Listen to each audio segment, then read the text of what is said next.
सीख जो जीवन बदल दे।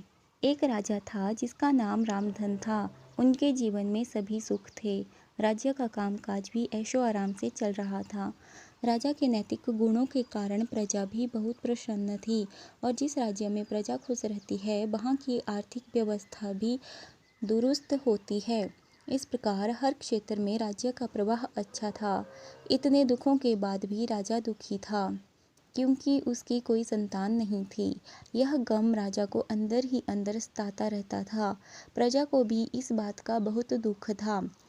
वर्षों के बाद राजा की यह मुराद पूरी हुई और उसे एक पुत्र की प्राप्ति हुई। पूरे नगर में कई दिनों तक जश्न मना। नागरिकों को राजमहल में दावत दी गई।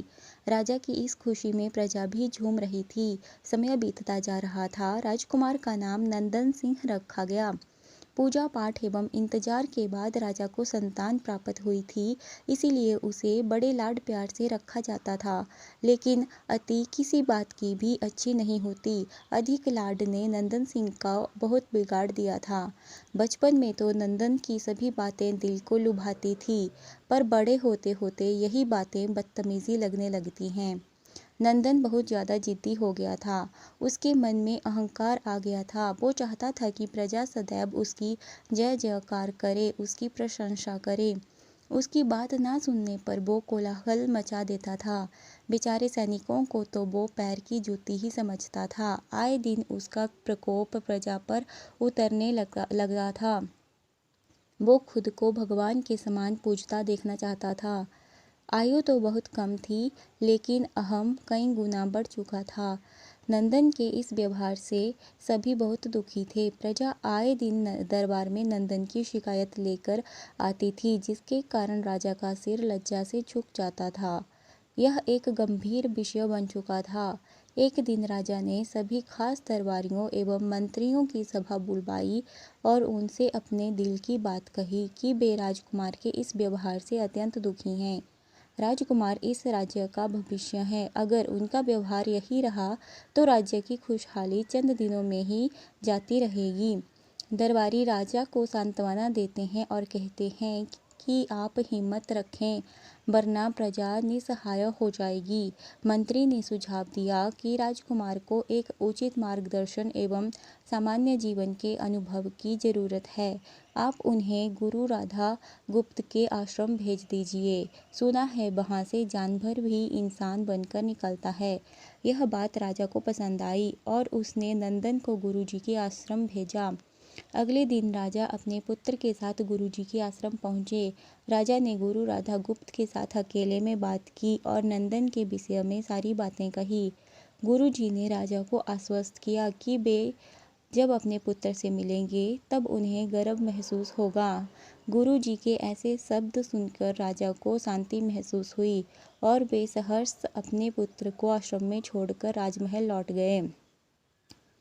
अगले दिन सुबह गुरु के खास चेले द्वारा नंदन को भिक्षा मांगकर खाने को कहा गया, जिसे सुनकर नंदन ने साफ इनकार कर दिया।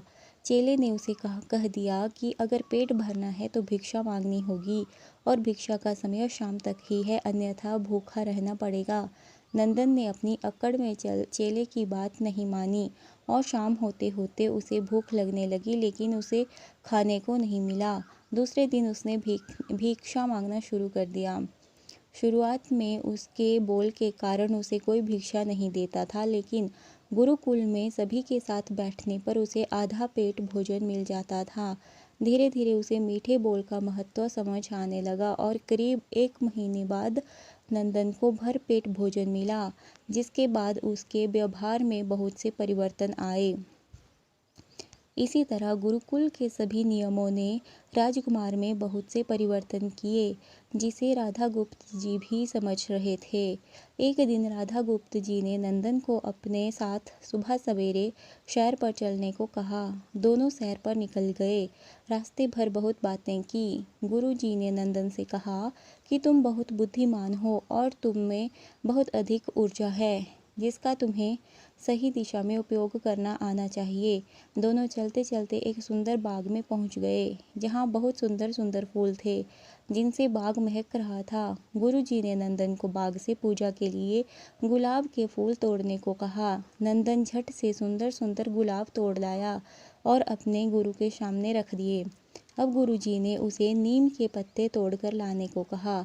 नंदन वो भी ले आया। अब गुरुजी ने उसे एक गुलाब सूंघने दिया और कहा, बताओ कैसा लगता है। नंदन ने गुलाब सूंघा और गुलाब की बहुत तारीफ की। फिर गुरुजी उसे नीम के पत्ते चखकर उसके बारे में कहने को कहा। जैसे ही नंदन ने नीम के पत्ते खाए, उसका मुंह कड़वा हो गया और उसने उसकी बहुत निंदा की और जतर कतर पीने का पानी ढूंढा। नंदन की यह दशा देख गुरुजी मुस्कुरा रहे थे। पानी पीने के बाद नंदन को राहत मिली। फिर उसने गुरुजी से हंसने का कारण पूछा। तब गुरुजी ने उससे कहा कि जब तुमने गुलाब का फूल सूंघा तो तुम्हें उसकी खुशबू बहुत अच्छी लगी और तुमने उसकी तारीफ की, लेकिन जब तुमने नीम की पत्तियां खाई तो तुम्हें वो कड़वी लगी और तुमने उसे थूक दिया और उसकी निंदा भी की। गुरुजी से नंदन को समझाया, जिस प्रकार तुम्हें जो अच्छा लगता है तुम उसकी तारीफ करते हो, उसी प्रकार प्रजा भी जिसमें गुण होते हैं उसकी प्रशंसा करती है। अगर तुम उनके साथ दुर्व्यवहार करोगे और उनसे प्रशंसा की उम्मीद करोगे तो वे ये कभी दिल से नहीं कर पाएंगे। इस प्रकार जहाँ गुण होते हैं वहाँ प्रशंसा होती है। नंदन को सभी बातें विस्तार से समझ आ गई और वो अपने महल लौट आता है।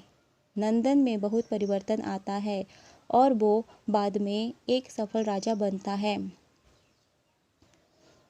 कहानी की शिक्षा, गुरु की सीख ने नंदन का जीवन ही बदल दिया। वो एक क्रूर राजकुमार से एक न्यायप्रिय दयालु राजा बन गया।